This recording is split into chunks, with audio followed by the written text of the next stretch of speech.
arc-en-ciel et iris vous donnent le sourire. On les connaît bien, les invités de 5 colonnes à la une. Cette semaine, il s'agit de Fleur de Cannelle, alias Lisette Maillet et Gladys Hermantraut. Voilà, on a le plaisir de vous accueillir pour parler, bien sûr, de Fleur de Cannelle. On parle également de vos parcours de migration, ce chemin que vous avez fait depuis l'Amérique du Sud jusqu'en France depuis 30-40 ans maintenant. Et aujourd'hui, on va parler ensemble de cette production Fleur de Cannelle.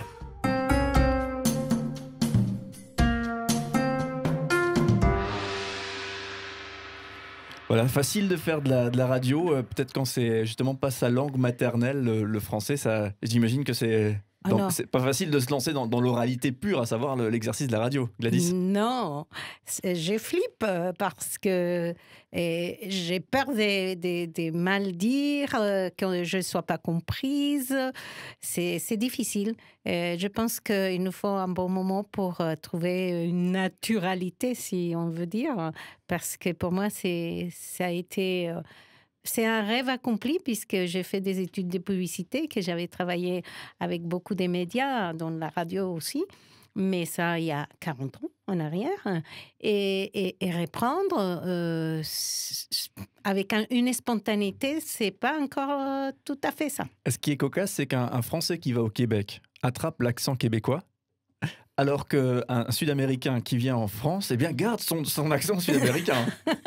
Ah, c'est pas tout à fait vrai. Ah, d'accord. Non, c'est pas tout à fait vrai parce que après on te pose la question, oui, d'où tu viens? Alors c'est clair que c'est Amérique du Sud, mais quand moi je rentre au pays, on me dit, mais t'as été où? On ne me comprend pas forcément parce qu'il y a quand même un accent qui est un peu français. Alors on fait un effort. Quand je suis avec Gladys toute seule, on se lâche et puis ça sera peut-être incompréhensible pour un Français. Mais quand on retourne au pays, on te dit, mais tu pourrais pas nous parler normalement? Ah, il s'est passé quelque chose. Ouais, voilà. D'accord. Ah, Okay. c'est pas mon cas. C'est pas mon cas. On m'a dit, mais tu parles comme avant. Par contre, j'ai plus de problèmes, plus d'accent que toi, tu vois, en français. Mais moi, j'ai pas de problèmes dans mon pays. J'ai gardé complètement la langue. C'est vrai que parfois, ce qui arrive, c'est qu'on introduit un mot français et on ne s'aperçoit pas qu'on a dit un mot français. On peut le comprendre, nous, avec l'alsacien, qui parfois, le schloppe, qui se glisse. Exactement. Ouais. Par contre, je pense qu'il faut quand même se dire et intégrer que ce n'est pas un problème, l'accent. Non. C'est très beau. Les accents sont très beaux et je ne connais pas quelqu'un qui n'ait pas d'accent. Donc, quand on te dit, t'as un petit accent, oui, bien sûr, j'ai un accent. Je pense qu'il faut qu'on le revendique, ça fait partie de nous. Et puis l'accent sud-américain, c'est pas le pire. Enfin, ça vous Merci. Et tu sais, il y a des amis du sud de la France qui me disent que j'ai l'accent alsacien, par exemple. C'est ici en France qu'on me dit que j'ai un accent alsacien. Alors, j'aurais pas dit ça, mais pourquoi pas? Mais oui, moi non plus. Pourquoi pas, peut-être sur certains mots. Voilà, en tout cas, revenons-en à nos moutons. Donc, Fleur de Cannelle, vous êtes les deux voix qui se cachent derrière cette production qu'on mène ici. Fleur de Cannelle, une émission qui propose des voyages, et vous animez ces voyages, et c'est issu de vos histoires personnelles, justement, on va en parler. Avant ça, peut-être la genèse du projet, comment vous vous êtes dit, tiens, ça pourrait être intéressant de partager un petit peu nos expériences et de faire de la radio. Gladys? Merci Cédric, parce que c'est toi qui nous a un peu incité et je trouve l'idée très bonne. J'aime beaucoup la dynamique qu'il y a ici à la radio à cause de la jeunesse, il y a des nouveautés, et ça c'est très incitant.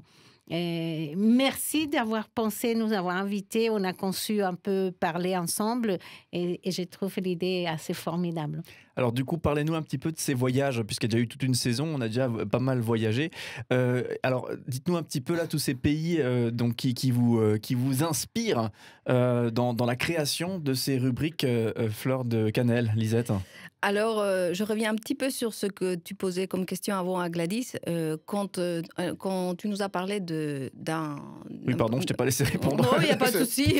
Respecte rien ici. Ouais. Non.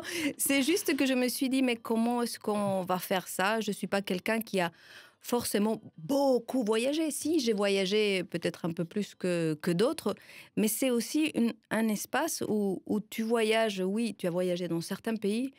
Tu peux voyager aussi intérieurement. Tu peux voyager par tes expériences. Et je pense que ce qui est intéressant de ce programme, c'est que tout est permis. Tous les voyages sont permis. Et des fois, il y a des mix aussi entre les deux. Tout à J'imagine fait. Un voyage physique conduit à un voyage intérieur, Tout à peut-être. fait. Tout à fait. Alors, du coup, oui, la question suivante. On rebobine. Voilà, peut-être parler d'un pays qui vous a tout particulièrement inspiré, un voyage qui vous a tout particulièrement inspiré avant de parler peut-être du voyage intérieur. Euh, Gladys. Oui, non, c'est vrai que j'ai eu l'occasion, chose que j'aurais jamais imaginée dans mon pays, de voyager pas mal. Et il y a beaucoup de pays qui m'ont beaucoup plu, mais il y a un particulièrement, c'est la Polynésie française. La beauté, ça m'a fait penser aussi aux Caraïbes. Nous avons des îles en Caraïbes. Donc, c'était la population, les natifs, si différents de la population française. Et c'était les paysages, c'était les folklores, la nourriture. Enfin, c'est un pays qui m'a marqué. Lisette, s'il fallait mettre un pays justement peut-être en haut du tableau par rapport aux expériences qui ont été faites. Alors, c'est un pays dont je n'ai pas encore parlé, en fleur de cannelle, parce que tout ce que j'ai parlé pour l'instant, c'était le Chili, la Belgique, l'Europe plutôt. C'est un teaser pour la suite, c'est bien. Voilà, exactement. C'est la Colombie. Ouais, c'est un voyage que j'ai fait dans le cadre de mon travail et j'ai été vraiment émerveillée parce que c'était un pays où il y avait une telle chaleur humaine. C'est beau, c'est riche, ça m'a énormément touchée. J'étais peut-être un peu intimidée de parler de la Colombie puisqu'il y a Gladys, mais ça va venir, ça va venir. D'accord. Est-ce que c'est facile de retransmettre des expériences de voyage où beaucoup reposent sur le visuel, on voit des choses, on sent des choses, il y a une ambiance qu'on perçoit.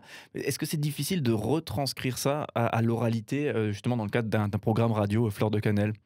Gladys? Non, parce que vu notre formation en tant que journaliste et publiciste, on a l'habitude plutôt de l'écrit et les faire à l'oral, c'est un exercice nouveau dont on n'a pas la pratique. Donc, essayer de transmettre la sensation, les couleurs, c'est difficile, surtout à l'oralité. Et par écrit, c'est beaucoup plus facile. Mais là, je crois qu'il nous manque un petit peu encore d'expérience. En tout cas, je parle pour moi. Lisette, exercice facile ou non? Non, pas évident du tout. Pas évident du tout, surtout qu'on a beaucoup, comme tu disais Gladys, à l'écrit, on transmet beaucoup d'émotions et parfois quand on veut l'exprimer, elle se perd un peu parce qu'on veut bien faire, on veut bien dire et il y a aussi le fait qu'on parle de nos expériences, donc on est dans l'émotion. On n'est pas forcément dans l'objectivité. Donc, je pense que ce n'est pas ça qu'on nous demande non plus, d'être objectif. On veut voyager avec vous, justement. Voilà. L'idée, c'est donner envie. Alors, je pense qu'on se perfectionne et on travaille pour vous donner de plus en plus d'envie. Mais c'est vrai que, par exemple, sur ton dernier voyage dans les Alpes, on voyageait avec toi et au sortir de la rubrique, on avait envie d'aller faire un petit tour dans les Alpes pour respirer. Mais je l'espère parce que c'était vraiment, vraiment formidable. C'était une découverte pour moi que j'ai voulu partager avec vous, franchement. Et justement, toi qui viens du Chili, les Alpes, en comparaison de la Cordillère des Andes, est-ce qu'ils ont pas l'air un petit peu ridicules, nos Alpes? Alors non, parce que justement, notre Cordillère des Andes, elle est immense et magnifique, mais elle est moins explorée. Et ici, tu vas dans les Alpes, tu peux beaucoup visiter. Tu peux prendre un télésiège, une télécabine, tu montes, tu peux déjà, il y a des chemins tout tracés. Chez nous, c'est un peu l'aventure. C'est l'aventure où il n'y a pas beaucoup de monde qui y va. Par contre, ici, tout le monde peut y accéder. C'est accessible. C'est accessible. Et puis, c'est tellement époustouflant, pour utiliser un mot que tu aimes beaucoup, Gladys. C'est tellement... ça coupe le souffle, la beauté des montagnes. Je pense que dans les Alpes, on aura un jour la possibilité d'avoir accès comme ça aussi. Je dirais, Lisette, que même dans nos pics des 6 000, 5 000 et 6 000 mètres dans les Andes, c'est inaccessible. Il ne s'est pas équipé. Donc, qui peut aller, même si c'est beau et époustouflant? Mais c'est ça. C'est pas possible. Donc, ici, c'est possible et c'est aussi beau. Le Mont Blanc, oui, c'est vrai que le Mont Blanc reste relativement accessible, ou les grandes montagnes des Alpes. Oui. Enfin, il faut déjà y aller, quoi. Mais... Oui, mais il faut aller aussi à 5000 mètres. C'est plus difficile et c'est seulement pour les sportifs, pour les gens qui ont fait une préparation.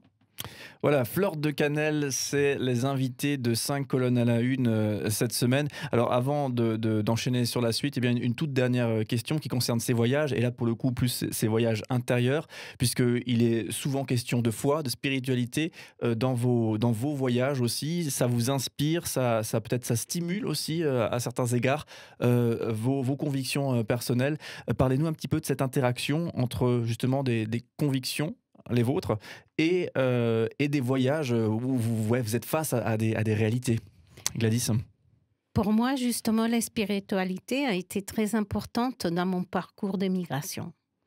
Parce que vu les déracinements où on se sent perdu, mon ancre a été ma foi.